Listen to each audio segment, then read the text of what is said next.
हिमालय की तलहटी में बसा एक गांव, जिसे लोग मृत्युकाल कहते थे, हर अमावस्या को सन्नाटे में डूब जाता।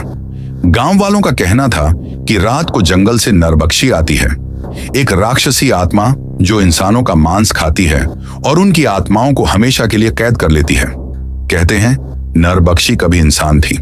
उसने अमृता पाने के लिए काले जादू का सहारा लिया, लेकिन उस जादू ने उसे भूख से पागल कर दिया। अब वह अमर थी, लेकिन हमेशा के लिए भूखी इंसानी खून और मांस के लिए।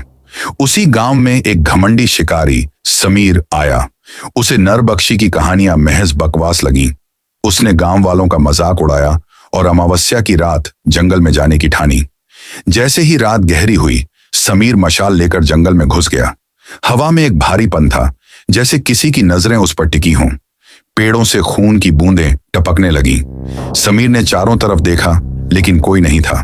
तभी एक ठंडी डरावनी आवाज गूंजी, तुम मुझे ढूंढने आए हो? समीर ने मशाल ऊपर उठाई। उसके सामने नरबक्षी खड़ी थी।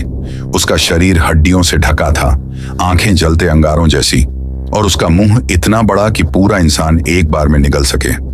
उसकी सांसों से सड़े मांस की गंध आ रही थी। समीर ने भागने की कोशिश की, लेकिन जैसे ही उसने दौड़ने की कोशिश की, जमीन ने उसे जकड़ लिया। नरबक्षी उसकी ओर रेंगते हुए आई। उसकी आवाज पूरे जंगल में गूंजी, अब तुम मेरा भोजन बनोगे। तुम्हारा मांस मुझे ताकत देगा और तुम्हारी आत्मा मेरे साथ अंधकार में फंसी रहेगी। उसने समीर के सीने में अपने पंजे गाड़ दिए और उसका दिल जिंदा निकाल लिया। समीर की चीखों से जंगल गूंज उठा, लेकिन उसकी आवाज पल भर में ठंडी हो गई। नरबक्षी ने उसका दिल अपने बड़े खूनी मुंह में डालकर चबा डाला।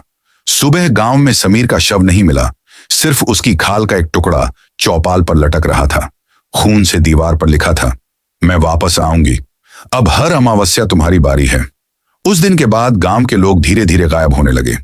आखिरी जीवित गांव वाले ने मरने से पहले कहा था, नरबक्षी को कभी भूख नहीं मिटेगी,